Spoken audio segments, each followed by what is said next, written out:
प्रश्न क्रमांक 1. ओ केंद्रबिंदू असलेल्या वर्तुळाची जिव्हा केंद्रबिंदूपासून 6 सेंटीमीटर अंतरावर असून वर्तुळाची त्रिज्या 10 सेमी आहे, तर त्या वर्तुळाच्या जिव्हेची लांबी काढण्याकरिता खालील कृती पूर्ण करा. वर्तुळ दिलेल्यामध्ये जिव्हा AB वर OP हा लंब टाकलेला आहे, म्हणून पायथागोरस प्रमेयानुसार OB चा वर्ग बरोबर OP चा वर्ग अधिक PB चा वर्ग. OB आपल्याला दिलेला आहे 10 चा वर्ग बरोबर 6 चा वर्ग अधिक PB आपल्याला काढायचा आहे.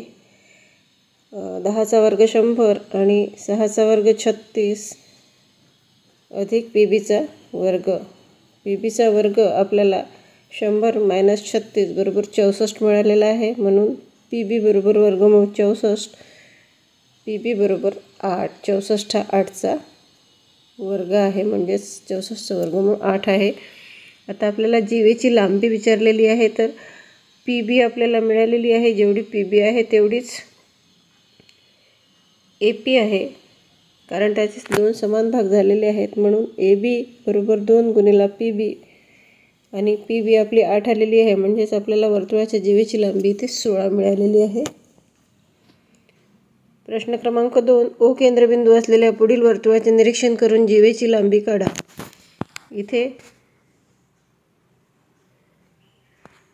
OB हा MN वर लंब टाकलेला आहे. पायथागोरस प्रमेयानुसार आपल्याला BN काढायचा आहे.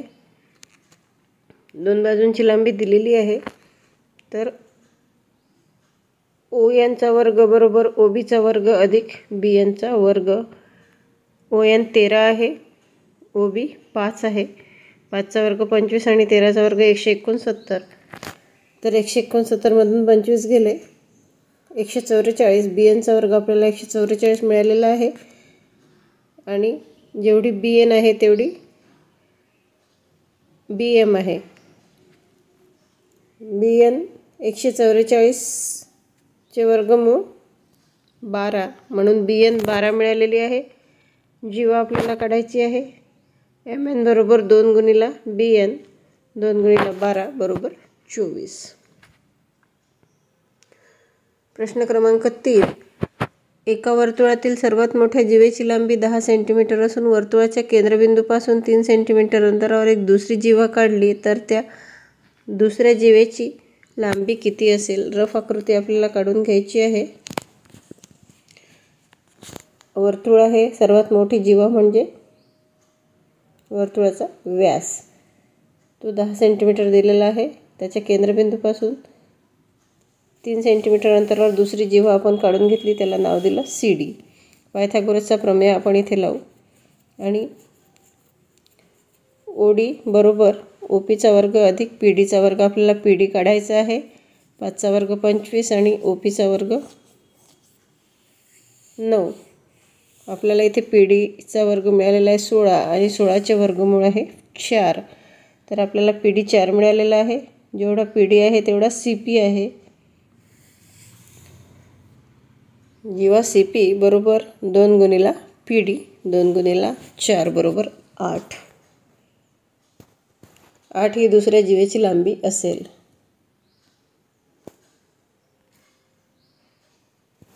वर्तुळातील एका जिव्हेची लांबी 24 सेंटीमीटर असून वर्तुळाचा व्यास 30 सेमी आहे, तर जिव्हा वर्तुळ केंद्रापासून किती अंतरावर आहे? इथे सुद्धा आपण रफ आकृती काढून घेतली, परंतु आता आपल्याला इथे ज्या 2 जिव्हा दिलेल्या आहेत त्याची लांबी काढायची नाही. 2 जिव्हांमधील किती अंतर आहे त्याची आपल्याला जी लांबी आहे ती, म्हणजेच उंची आहे, ती काढायची आहे. OP हा CD वर लंब टाकलेला आहे. पायथागोरस प्रमेयानुसार OP चा वर्ग अधिक PD चा वर्ग बरोबर OD चा वर्ग. OP चा वर्ग अधिक PD दिलेला आहे 12, तर 12 चा वर्ग 144 आणि OD दिलेला आहे 15.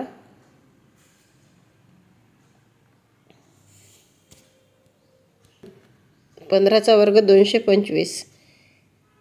225 मधून 144 काढले तर OP चा वर्ग आपला आलेला आहे 81 आणि 81चे वर्गमूळ आहे 9.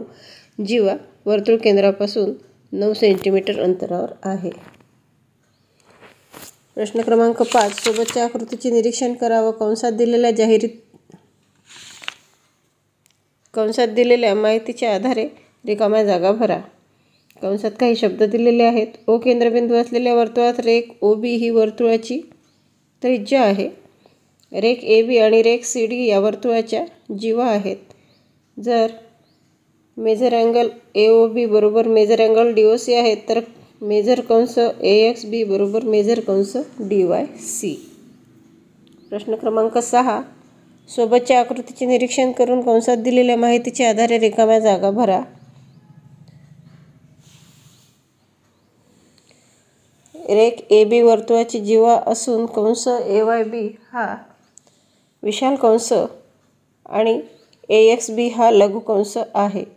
मेजर कंस AXB बरोबर मेजर अँगल ACB आणि मेजर कंस AYB जर आपल्याला काढायचा असेल तर संपूर्ण वर्तुळाचे माप 360 डिग्री वजा मेजर कंस AXB.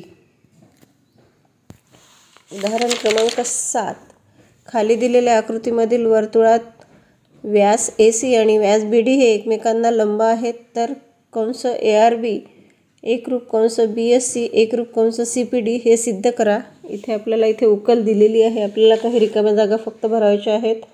ओ केंद्रबिंदू असलेल्या आकृतीत सुरुवातीला मेजर अँगल AOB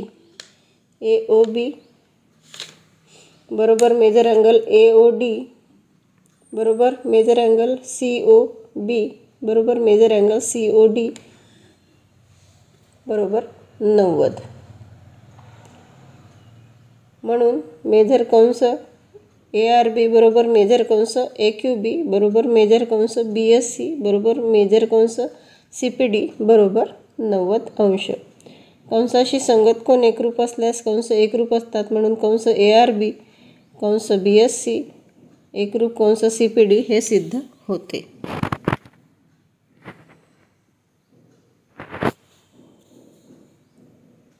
उदाहरण क्रमांक 8, ओ केंद्रबिंदू असलेल्या वर्तुळाचा AB हा व्यास आहे तर कंस AQB व PGBचे माप काढा. आकृती बाजूला दिलेली आहे.